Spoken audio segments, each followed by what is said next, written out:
Why does your daughter look exactly like me? Because God puts people exactly where they belong. She went pale when she saw the black single dad's daughter. "That's my face," the CEO whispered. His answer broke, the girl with her eyes. The gallery hummed with the quiet energy of proud parents and excited children. Colorful paintings hung from floor to ceiling along every white wall. Crayon suns, stick figure families, watercolor oceans, rocket ships drawn by hands still learning how to hold a pencil steady. It was Riverside Elementary's spring art exhibition, and the warm overhead lights made every painting look like it belonged in a museum.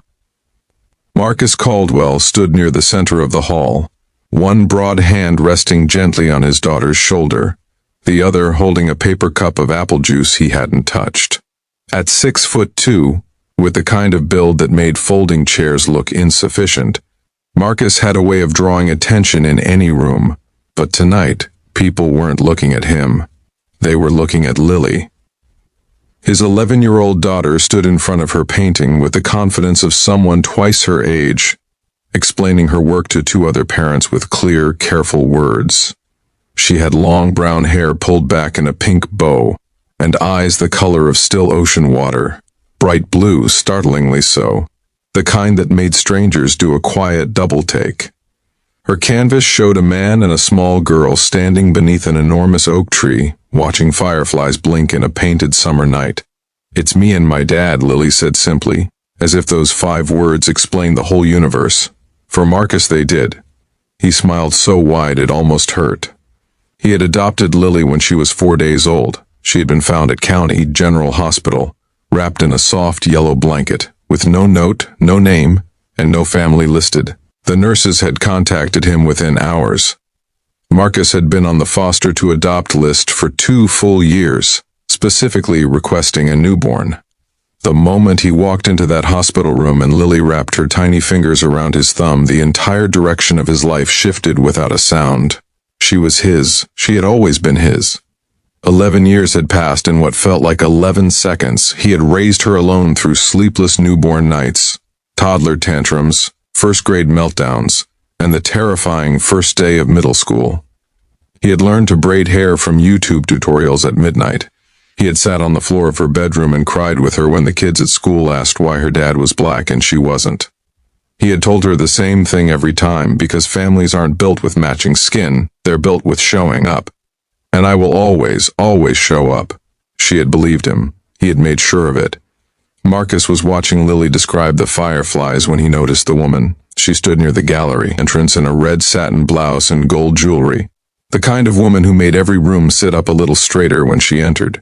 Her dark hair was cut clean and sharp at the chin.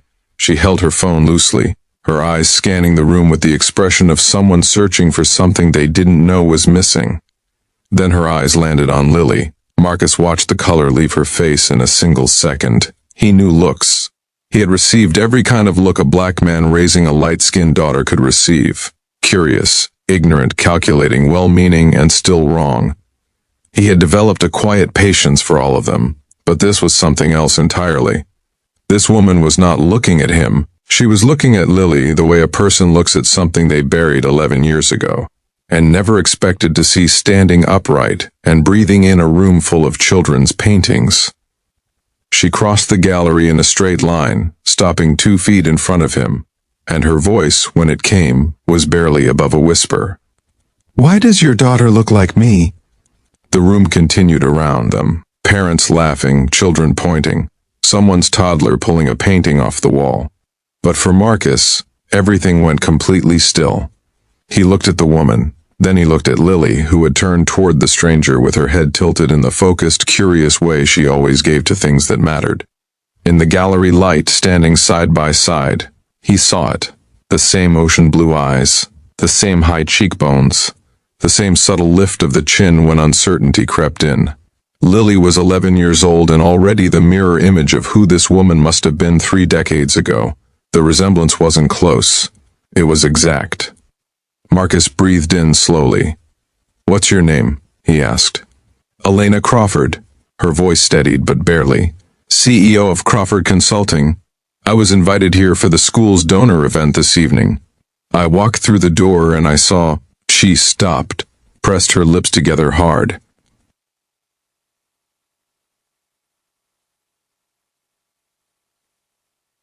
Down his cup. "Lily," he said quietly, "can you go show Mrs. Patterson your firefly painting? I'll be right here." Lily nodded, sensing the weight in his voice the way she always had, and slipped through the crowd without argument. Marcus turned back to Elena Crawford. "Her name is Lily Caldwell," he said evenly. "She's 11 years old. I adopted her 4 days after she was born at County General Hospital. She was left there. No note, no family information, no name." Elena's hand flew up to cover her mouth. 11 years ago," she said. It was not a question. "November 14th, Marcus confirmed. 11 years and 5 months. The sound that came from Elena Crawford was not a cry. It was something older than crying. The sound a person makes when a grief they have carried in complete silence for over a decade is suddenly given a face, a name, and a pink bow in its hair. "I was told she died," Elena said. Her voice shook at the foundation. "I was 28. I developed sepsis after delivery. They sedated me, and when I woke up, my ex-husband, told me she was gone. He had paperwork. He arranged a memorial service. I grieved for her. I have never stopped grieving for her." Marcus was very still. He had spent 11 years holding open space in Lily's story for a truth he didn't know. He had told himself 100 versions of how Lily came to be left at that hospital. Circumstance, fear, desperation, impossible choices. He had made peace with not knowing. He had never, not once, imagined this. A mother who had been told her child was dead while that child was alive, and being loved 17 miles away. "Your ex-husband," Marcus said carefully. "Where is he now?" "Remarried, living in Connecticut." Elena's jaw tightened into something that looked like controlled fury. "He told me he didn't want children before she was born. I thought he had accepted when I became pregnant. I was wrong." She looked across the room at Lily, who was laughing at something another girl had said, completely at ease, completely herself. "He didn't accept it. He just handled it in a way I was never supposed to find out about." Marcus nodded. He didn't say what he was thinking, that some human beings were capable of cruelties that had no name and deserved no platform, because there was a more important conversation in front of him. "What do you want?" he asked. Elena looked at him. Her eyes were raw, but she held herself together with the kind of discipline that didn't come from toughness.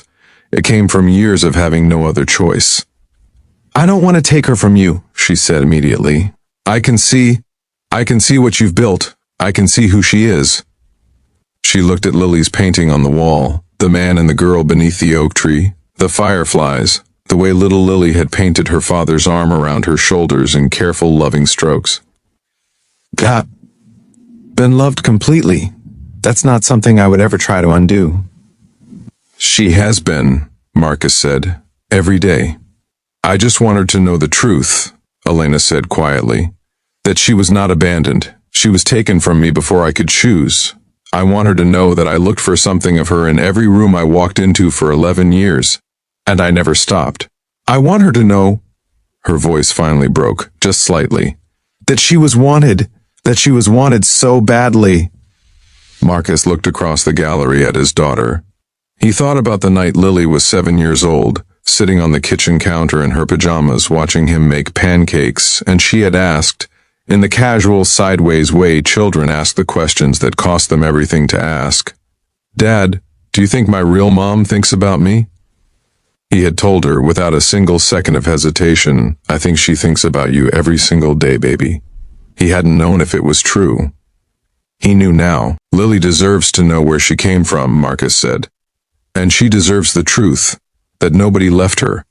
She was taken from the person who would have moved the world for her.